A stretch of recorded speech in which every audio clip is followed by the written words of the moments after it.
what is going on, guys? Today we've got a little bit of a different video from what I usually post. I am interviewing a top 16 RLCS coach slash private coach.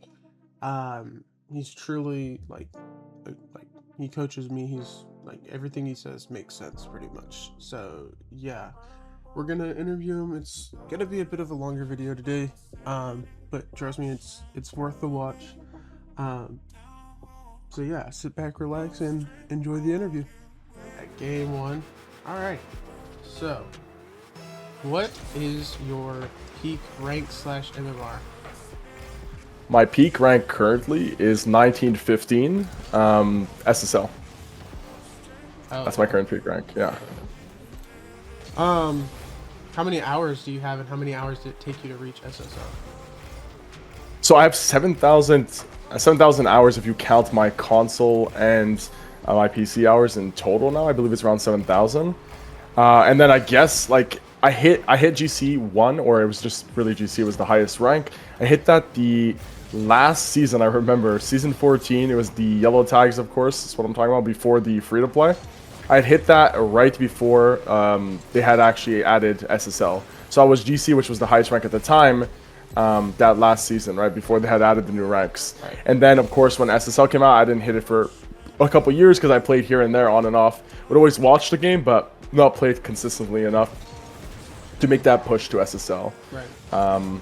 Yeah, and then finally, now I hit SSL in 2020. I believe I hit it in 2026. Yeah, I hit it in 2026. And so that would be overall, I guess, total, if you count SSL, that would be probably about 8 years, because I started playing 2017-ish. So about 8 years, but really, let's say it's give or take 4 years from when they actually added it. So 4 or 5 years. Nice shot. Thank you. Had to hit a clip for the video, you know? Yes, sir. Gotta carry me for the bit. How long have you been coaching for? Yeah, so that's an interesting question. It's been probably a couple months I've been coaching. However, I go far back in terms of, it really goes far back here. So I'm the brother of Sosa, who's a professional Rocket League player. And given that, right, I've had a lot of pro connections, hung out with a lot of pros, made friends with a lot of pros, including Daniel, RL, and stuff like that, Cheese and whatnot. And so I've got to hang out with these players, and of course, including my brother. And so throughout the years, I've been learning from watching his scrims and watching the scrims of others and being in the VCs with them to learn all of these pro fundamentals that these top teams would do to beat out these lower pro teams.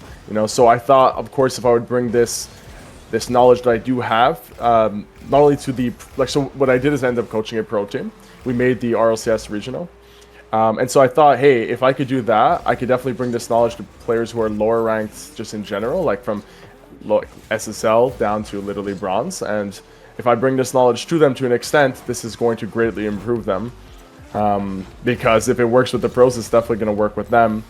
So, and it already has. So I've been coaching for a couple months now, in general, probably like 4 or 5 months, ever since the first open of the second split of RLCS 2026, and then I started private coaching probably 2 weeks after I had made the regional, give or take 2 weeks to a month.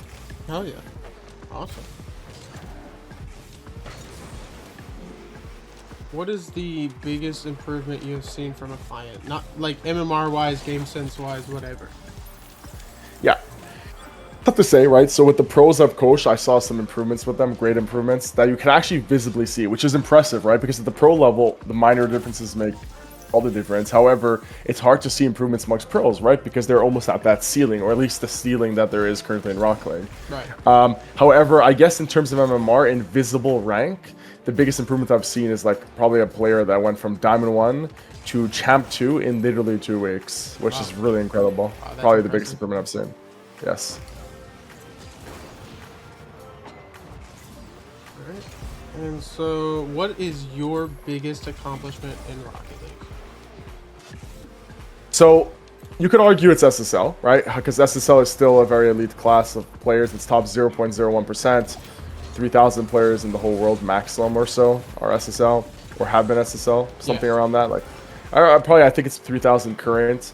So very impressive in of itself. And then I would say though, since I'm thinking my mindset's more coach oriented at this point, rather than pushing as myself as a player, because I don't think I have the talent to go pro, nor do I have the time to. However, I'll have time to commit to coaching, and I think that's where my knowledge is best. And I love seeing players improve, and I think I have what it takes, and I've already been showing that. So my biggest accomplishment was probably making that RLCS regional, making that top 16 with my team, like through coaching them, was probably the greatest accomplishment, because that's even more of an elite class than just making, getting SSL. It's nothing compared to making a top 16 regional with the best players in the world, in the best region in the world, or the second best region, North America. Oh yeah. So, who or what is your biggest inspiration to become a Rocket League coach? Well, in that case, it's tough to say. I would say one of the biggest helps would be my brother, of course, because he gave me the foundation, those pro fundamentals throughout all the years, consciously and subconsciously, just being in the call, like willingly or not. He was just simply there, and he would be mentioning the things, and I would actually just pick up on them over time throughout the scrims and whatnot. So, yeah, I would say arguably him. However, what I would say one of the things too is I would watch the casters sort of like, you know, how they would react to the gameplay and stuff and analyze the gameplay, and I think that it was subpar and lacking in many regards. And then I would also think that a lot of coaches, from what I've heard, like, were just extremely lacking in the game. And I also think that coaches often made, they had made players overthink, right, in Rocket League, and that's one of the worst things you could do is make your players overthink. And then it would also teach things that would just stray away from the pro fundamentals, which granted, like, a lot of the bubble players or even lower pro teams don't do, but they're not things that should overcomplicate things. They're supposed to be things that are supposed to be natural, and then, you know, subsequently, you know, implemented into your gameplay, and it would make a big difference. So I would say it's just the lack of skill or talent amongst coaches in Rocket League as a whole. Almost, there's many good ones as well, of course, but there's many bad apples, that's for sure. And I thought to myself that, you know, I could fill that gap and actually teach them proper Rocket League. Game number 2. Let's get it. If this person joins. All right. So, what is your current MMR goal, coaching goal, just goals in general for your life right now? Oof, I have many goals for my life, but if we're going to keep it Rocket League related, I would say I have the goal, of course, of making probably 2K or 2100 and as a player. We'll see if, you know, the extent to which I'm capable of doing so. Probably can. 2K for sure. 2100 gets even more difficult because then, you know, mechanics and things like that start becoming more important, and time commitments. And considering I'm coaching a lot, obviously, I don't think I could do that. I haven't had the time to really play the game recently in the last probably 2 months, really. Especially since I've been really grinding these private sessions now outside of just RLCS. So I would say that's the issue. And so I would say my main goals are prioritized and prioritized basically around coaching. And so as for that, it's now, since I've already made a regional, it'd be probably making an RLCS LAN. So currently I coach the Dominican Republic national team. And I'm coaching for the FIFA E tournament, which is like a 250K prize pool with the best countries in the world. Top 16 teams make that in the world. Top 16 like national teams or country teams, right? And then for ENC, Esports Nations Cup, it's even a bigger prize pool of 1.3 million with 48 teams, which I am positive with my coaching plus just the skill of my Dominican Republic players that we're going to make that with 48 teams. And that should be really amazing. But I would say, even though despite the prize pools and stuff of those grand tournaments, there are also RLCS LANs, which is going to be amazing to coach at, right? One of the biggest goals would be obviously making the RLCS, one of the RLCS LANs. So the majors or the World Championship would be grand, because that's truly the best players in the world, no doubt. Or at least, of course, you know, for example, the ENC, right? You might have a couple good countries, right?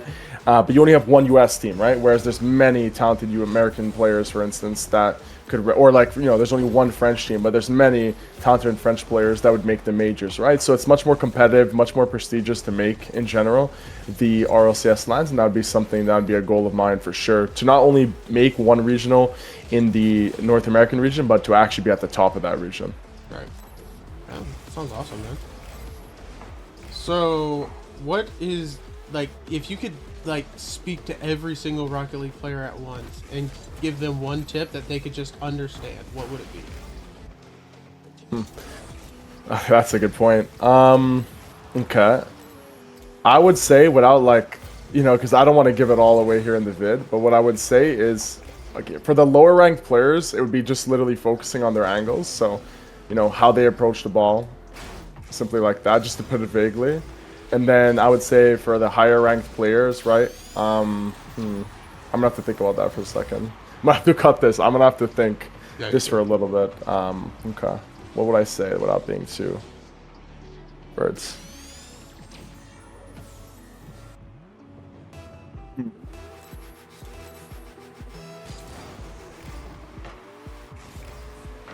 Because I'm trying to think, Ender, of like what I could say without, you know.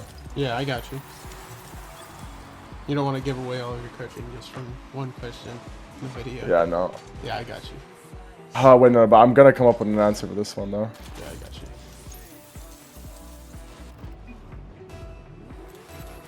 Okay, I can answer this. Alright. You want me to ask again? Okay, so you want to answer that? You want to ask the whole question again, basically? Yeah. Yeah. So if you could give, like, if you could speak to every single player who is actively playing Rocket League right now, what is the one thing or multiple things, since different ranks are going to have issues with different things, that you would tell the players? Okay, I need to restart. Hold on. I'm tweaking out right now. Hold on. Wait, you just said what the hell? Okay. All right. Sorry, I'm like. Okay. Let this go through. Alright. So if you were able to speak to every single active Rocket League player at once and give them one tip for ranking up in Rocket League, what would it be? Obviously varying through different ranks. What I would say to avoid like giving out, I mean, forget about all giving even too much of my coaching at all. I would say simply, in very broad terms, I would say, you know, focused improvements. So meaning a lot of players think that just spamming twos is going to help them improve, but it has to be intentional.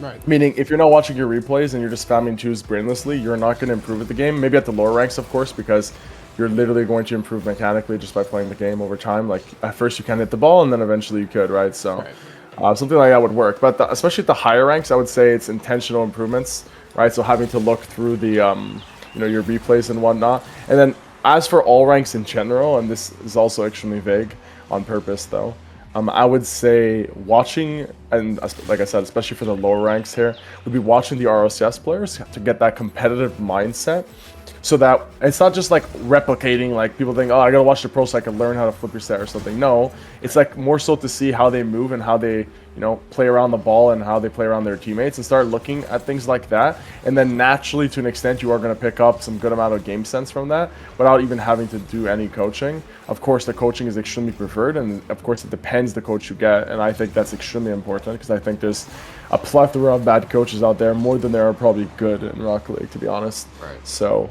but I would say sometimes your best coach is actually the RLCS pros, just by watching them too. And you could go into watch the replays as well. Oh, yeah. I would recommend that. Oh, yeah. Alright, and then something sort of off topic from the Rocket League, just to give it a little change of pace. What is your best tip that's just not Rocket League related? Just like life advice, something that's like a mental switch that you can do, lifestyle change, whatever. Okay.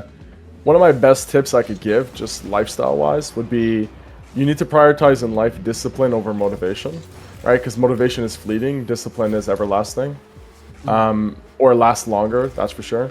So if you were able to build habits, and just like in Rocket League, habits are important, and those are the stuff like, and this is what I teach, these pro fundamentals, these pro habits, is what makes you consistently win the games, right? And so if you don't have those, you don't have anything, because one game you could be this good and the other game you could be terrible, right? There could be such a fluctuation in your gameplay. And so I would say it sort of applies to real life as well. In the real world, might have motivation for 2 weeks to go to the gym, but then you stop hitting it because you didn't have that system in place. You didn't have that discipline that was like, you know what? I don't want to go to the gym, but, you know, I'm going to go because I think it's going to improve me in like so-and-so aspect of my life. And just having that discipline, right? Realizing that, you know, got to put this food away here because, you know, it's for, you know, I'll be happier later and stuff. That delayed gratification of it all is honestly much more fulfilling in the end if you're able to, you know, follow through with it. Absolutely. Like I just got lucky as hell. Alright, and so this one's kind of, I feel like it might give some stuff away, so if you don't want to answer, you absolutely do not have to. But what is something that pro teams practice that normal players don't ever think about? I would say it's that being intentional, which, so for example, like even just watching replays, right, when we dig into the replays and stuff and being critical of each other and our gameplay, like I don't know, okay, this is what I would say. I think that lower players, and for good reason of course, they don't build systems because they don't even have the habits to begin with. They kind of just, if they are to look at replays, they just look at it like kind of without any vision of the game or understanding, or they only understand it as much as, I mean, of course they can understand the game, but pros look to set systems, not something that's necessarily so complicated. But with the knowledge that they do have, they're able to create a system around their play styles and stuff. And I don't think players at the lower ranks do that, even when they watch replays as a team. They don't look at things that they could, you know, do to make the game easier for each other as a team. Right. They only look past like the very immediate, and not like, wow, that's okay. This game is an interesting one, that's for sure. So that's what I would say. It's the you know, it's expanding past like what this individual player made a mistake here versus this and that. It's sort of like how we, you know, play as a team and whatnot. Like something more broad. Alright. So outside of your RLCS coaching, who is the best player you have coached? Outside of my RLCS coaching? Yeah. So like in your private coaching. Ooh, in my private coaching. I've coached a couple of SSLs. Yeah? So anywhere from, okay, I would say, yeah, probably players on my Dominican Republic team. So typically I've coached, actually, you know what? Outside of RLCS, the best player I've coached, partially, I've coached Solar, who's probably going to be a professional player very soon. He definitely deserves to be, but he's not technically a pro, and he's not technically an RLCS. He's made it very far, and I've coached him only briefly for, you know, it's like literally 30 minutes or so. Because, you know, I didn't really want to give too much away, and I mean, I had to go at the time, so I had coached him briefly. Maybe one day I would coach him on a team. I'd be more than willing to do that for sure. He's a very good player with a lot of talent, so I would say him. He's definitely like, he's always like typically top 30 in the twos boards and stuff, so very impressive player in his own right, and I'm sure he's going to have a lot of success in the future. If not, then if we wouldn't count him, then I would just say players on my Dominican Republic national team who are like 2K plus, 2100 and stuff, so players like that. And so, who do you think is the most underrated pro team right now? Most underrated pro team. Yeah, like you think they have, like if they really went at it, they have the potential to go like top 32, maybe even top 16. Oh, you're saying players that would be outside the pro level, kind of? Yeah.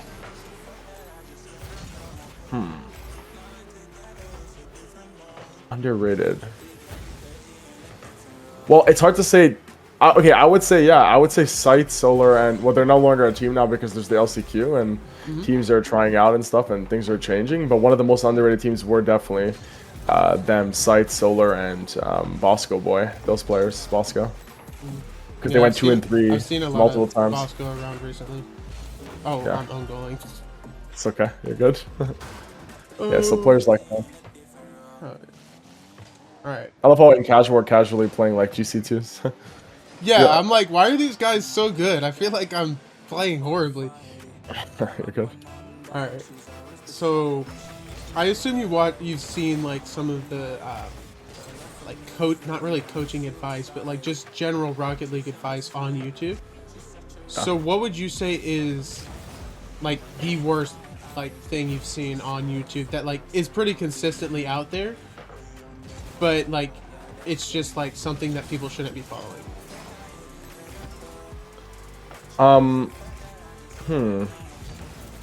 I would say it's hard to get specific with that. It's more so like there's just this broad advice that gets very nitpicky that's completely irrelevant to anything that has to do with what the pros do in any regard, like with the game. It's just like these little tutorial or like tip videos that are just simply just make you overthink. Like, if this person's here, then don't do this or something. Like, videos like that are usually like really bad because they're sometimes often too specific. They'll make the players overthink, and you know, Rocket League's a very situational game. So I would say things like that. I can't really point to an exact thing. It's tough.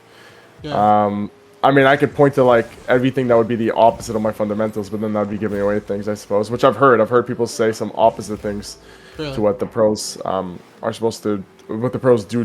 But I wouldn't want to say it because yeah, then that'd be giving away. Yeah. And so as of like, I guess it's pre-Paris major right now. So like, Yeah.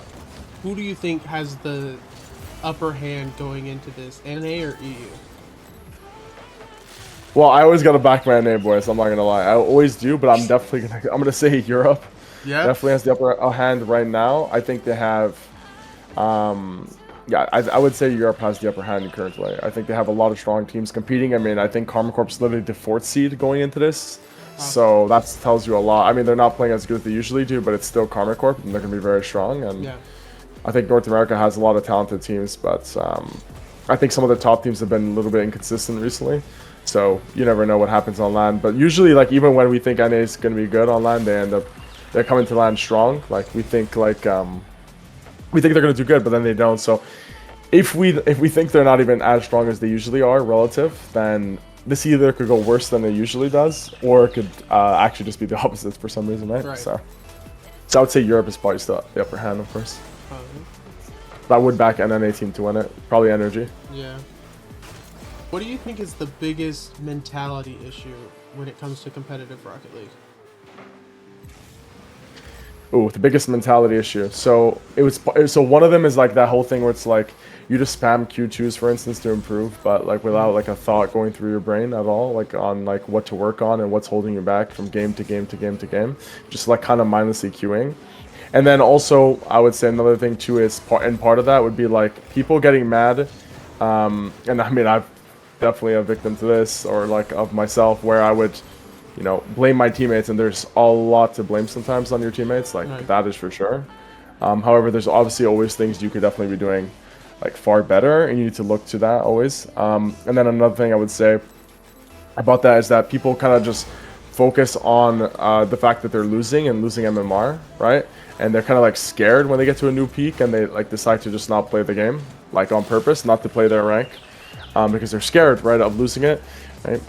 And so I think people fear the loss and fear losing the rank rather than, you know, the fear and the, you know, disappointment in failing to, you know, execute on, you know, the fundamentals that they've learned, if they've learned any pro fundamentals at all, or implementing those things that actually consistently work.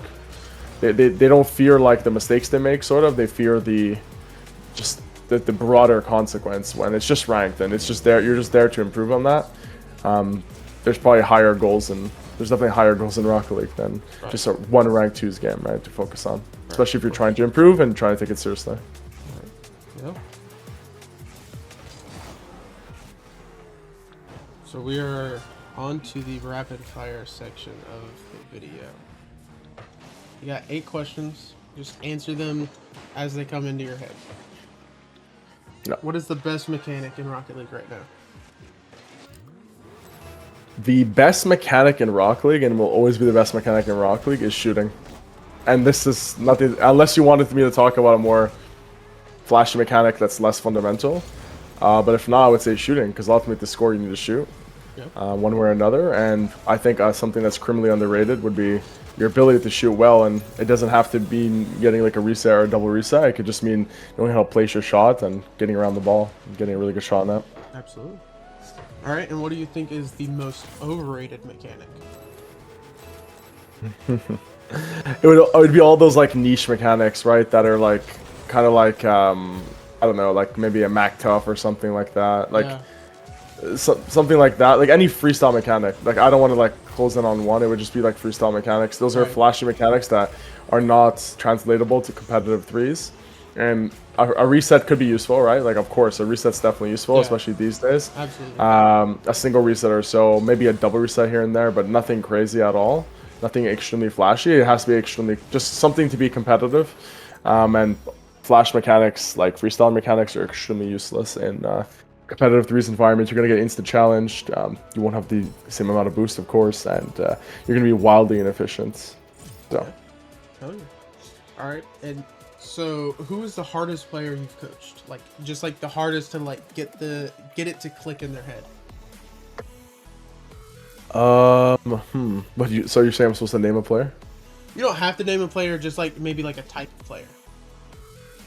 Like A maybe player who plays like a certain play yeah, style, that's maybe. yeah, exactly. So I would say for that, the hardest player I've had to coach would be a player who had a freestyle like play style.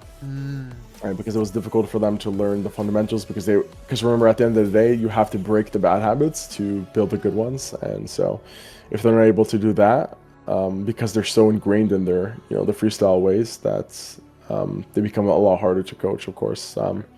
Even if it was a pleasure coaching, it's still like like gameplay wise hard to coach, not like anything outside of that, just like learning the fundamentals and then moving forward with them. Absolutely. All right. So obviously we have like kind of like a general idea of who the top 16 teams in RLCS is right now, of course. Yep. Out of those top 16, who do you think is the smartest RLCS player right now? Smartest RLCS player, Daniel. Daniel? Yeah. Now, are you just saying that because he's your boy, or? Nah, I actually generally do think, and I still think he might be the best in the world. It just depends. Right. It always fluctuates. You got players like Daniel. You've got, of course, your Zens and stuff. Right. TRK, whatnot. Players like that. Drawley and stuff. So those are all always the top players. And then of course, you got Nas, Oski, all these guys. But right. Yeah, so I would say Daniel 100% because I think, for instance, if you ask me who might be the smartest player in the game, I would arguably say my brother Sosa. I think he has some of the best game sense, if not, like I said, if not, that was a good save. If not the best game sense in the game, but I might just give that to Daniel, obviously, because ultimately he like fully executes at the highest level, and at the same time he's cracked mechanically, and that might be one of those differences. So, but at the same time, to be that good mechanically in a competitive threes environment, right? You have to remember that at the end of the day, if you are extremely mechanical in a comp threes environment, it's not like you have to be somewhat smart of a player, right? You have to have some good game sense to actually set yourself up in a position that you could score some nice shots. And so Daniel's an insanely efficient player. So I would say Daniel, 100%. I back him. Oh yeah. And so, what do you think is the best mentality to have when playing like any kind of competitive Rocket League game mode? The mentality to have when playing any competitive Rocket League game mode, like let's say rank 2s and stuff. Yeah.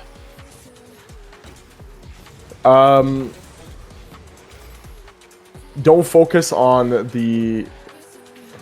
Don't focus on. Holy ghost touch. Yeah, I know that was an insane ghost touch. Yeah, I would say is to not focus on the, like for example in a ranked game, right, it would be not to focus on the win or the loss. It'd be to focus on what there is to improve on that game and what to take out of that game. You have to utilize every game as if you want to be like efficient with your time.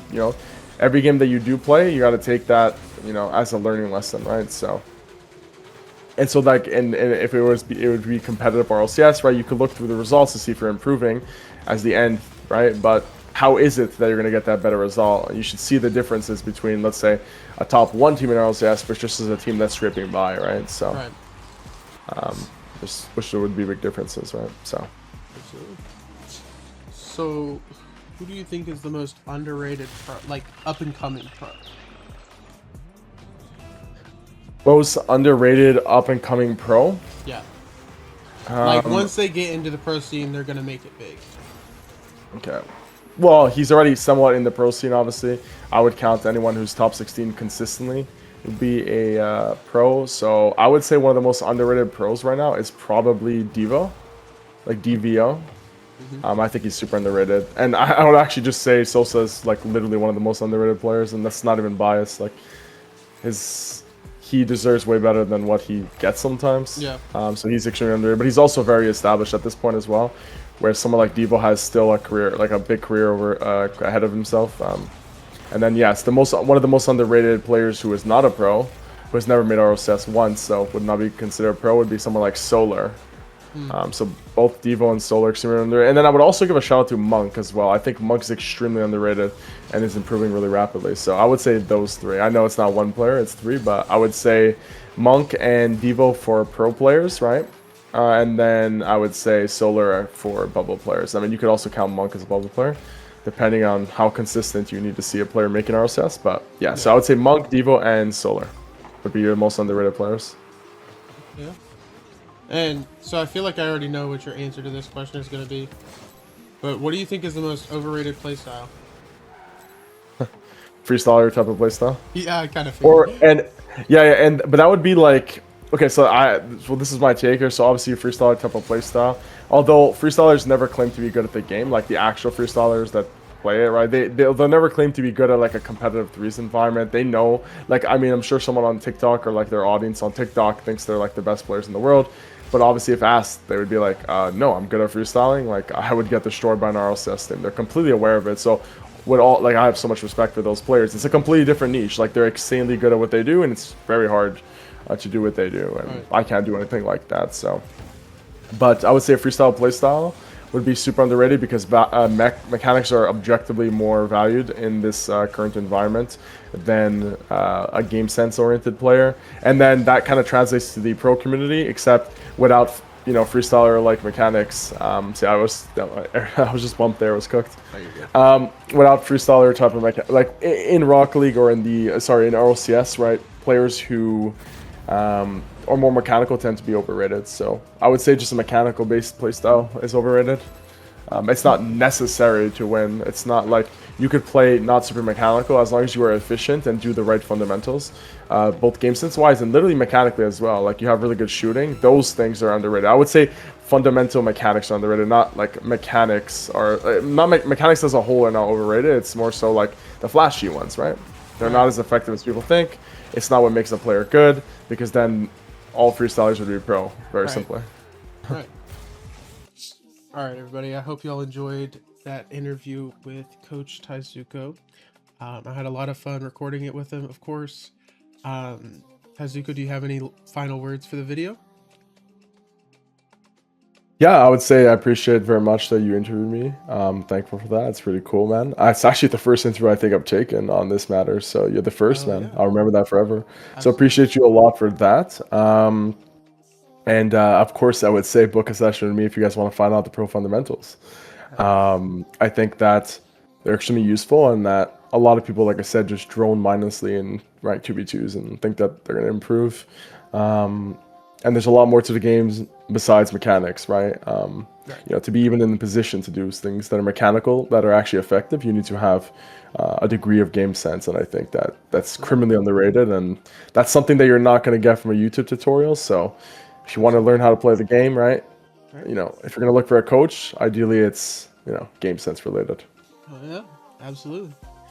All right, guys, that's going to be it for this video. Make sure you like, comment, and subscribe, and I will catch y'all tomorrow. Peace.